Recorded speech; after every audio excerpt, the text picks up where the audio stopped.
The onions are slowly part cooked now. So in with the flour and powder mixture. And give everything a stir through. I guess you could say this is a very British interpretation of an Indian curry. And then in with the stock. Ooh, that's a nice sound. Look how the curry has thickened up. This reminds me of a chippy style curry, doesn't it you? And then I've added the carrots. It's really nice. Nice, as it said, like chip shop curry. Do you like that? Yes, I do. It's got a slight kick to it. Hello everybody and welcome back to my channel. And this is another episode of my historical recipes series. And this one is for curried carrots. This is a recipe from the Second World War. It was put together by a lovely gentleman volunteer from the Wartime Museum in Cirencester. Lovely gentleman. And this is the recipe. So we're going to give it a try. I'm going to stay as near to the original as possible so we can experience some authenticity. But if you wish to adapt it, that's entirely up to you. The only variation I'm going to do on this one is I'm going to be adding a little bit of mango chutney just to bring out the sweetness of those carrots. So without further ado, let's get started. Now here are some sliced steamed carrots. They're ready to go. I kept the steaming water to use as stock for the curry sauce. Also, I've chopped a medium onion. I've chopped it reasonably finely, and that will be going in the sauce. Now then, the recipe states melt a little dripping or margarine in a pan.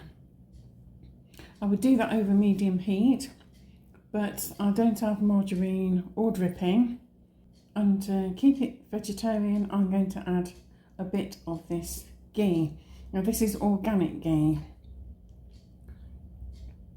I bought it online. Sometimes if you've got a really good health food store near you, they will sometimes stock organic ghee. You could also, I suppose, use coconut oil if you have fat and want to keep your supper vegan.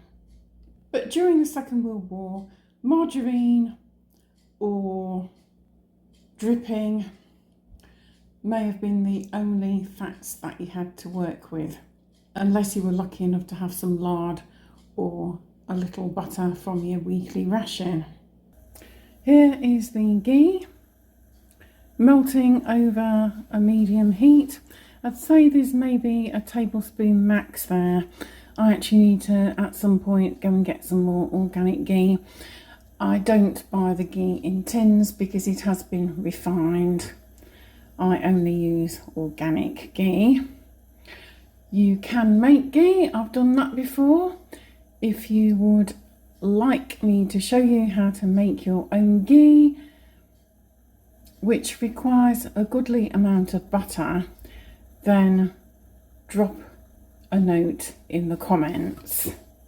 So the onion's gone in now. I'm giving that a stir around. It's over a low heat and we just want it to become translucent. We want to avoid it from getting brown or too brown anyway. You don't want those onions to burn. Now the recipe doesn't state anything like sultanas or chutney, but if you were having a supper party or just having somebody round for tea, then by all means it would add an extra flavour dimension, and it's something that they would have done in the 1940s, just to add a little extra vavaroon. So I will let the onions cook through for a moment or two, and now I will prep the flour and curry powder mixture. The recipe states a tablespoon of flour, so I'll level that off. Just all-purpose flour, and 1 to 2 teaspoons of curry powder. Now this is hot Madras curry powder. I'm not going to add quite 1.5 teaspoons.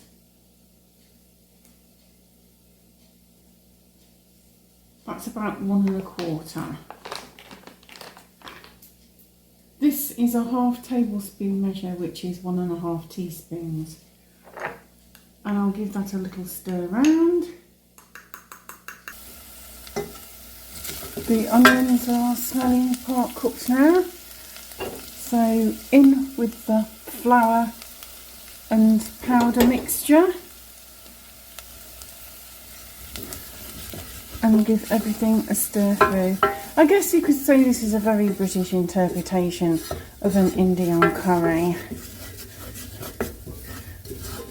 But everything's blended really well, as you can see, there's no lumps. It's all nice and smooth. But that's because I've stirred it round well.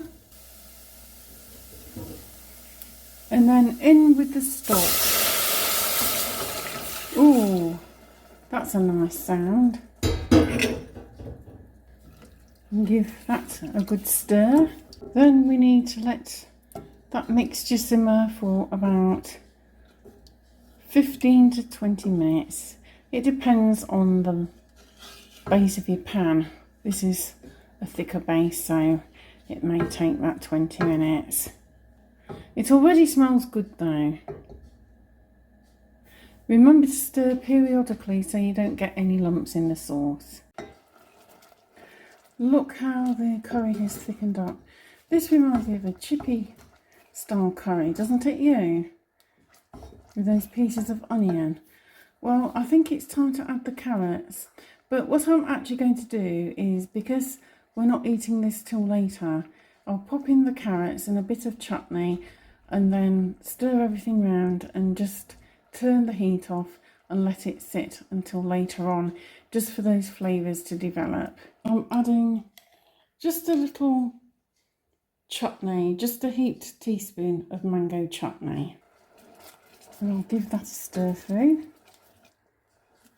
If you want to, you could add sultanas, or if you want to keep it like the recipe I've got, don't add any of it at all. But I just think it adds another dimension. I lived in Zambia when I was a young girl for a couple of years, so I like those fruity curries with quite a spicy kick that you get in southern Africa. And then I've added the carrots. I'm just giving everything a stir round, and then I'll switch the heat off. So then, that's it for now, and I'll see you back later when it's time to finish making the curry and the accompaniments, and we'll give it a taste, and Dan the man can give me his verdict. Now here is the curry, which I'll now be heating.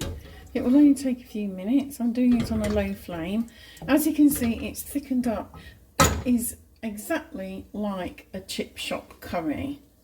I got Dan to taste it when it was cold. Now, you can normally serve this with chopped parsley, which is what the recipe states. However, we don't have any, but we did have some frozen coriander, and I've added some of that as well. But this is very similar to the original, 1 or 2 slight differences, but we'll give it a try. I've got some bubble and squeak. There is onion, broccoli and leftover potato. That's done. That's nice and crispy. And I've boiled up some rice. That's just steaming off. So we'll leave this to heat through and then we'll serve and Dan can give it a taste. Well, I think the curry's ready now, so let's plate up. Right, I'll do yours, Dan. You can tell me what it's like.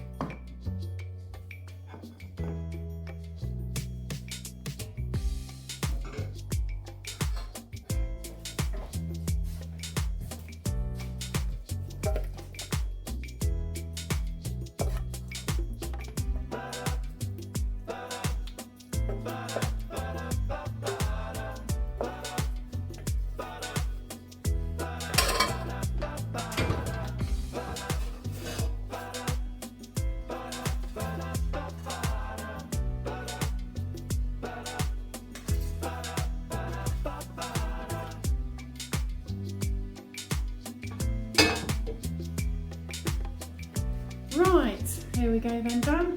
You can try this. I'll take it over the table for you. Let's give it a go, as Gary Eats would say. It's really nice. Like, as you said, like chip shop curry. Do you like that? Yes, I do. It's got a little slight kick to it. That's a recipe from the Second World War. Mm.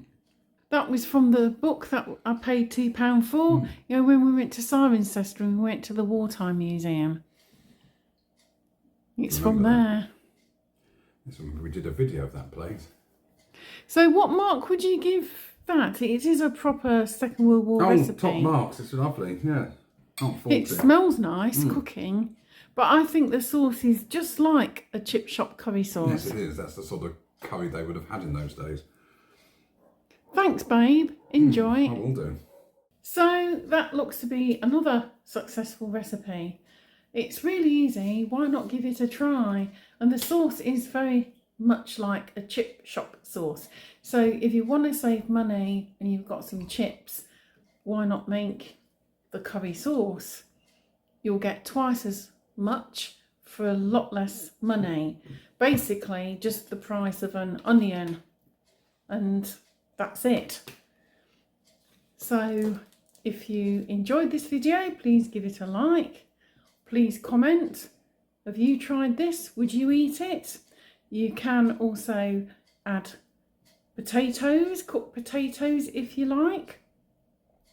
To jazz it up a bit, potato and carrot curry was also quite popular during the Second World War. Please share, subscribe if you would like to do so. Ring the notification bell, ding, ding, ding. And I will see you again soon for another one. Until then, bye for now.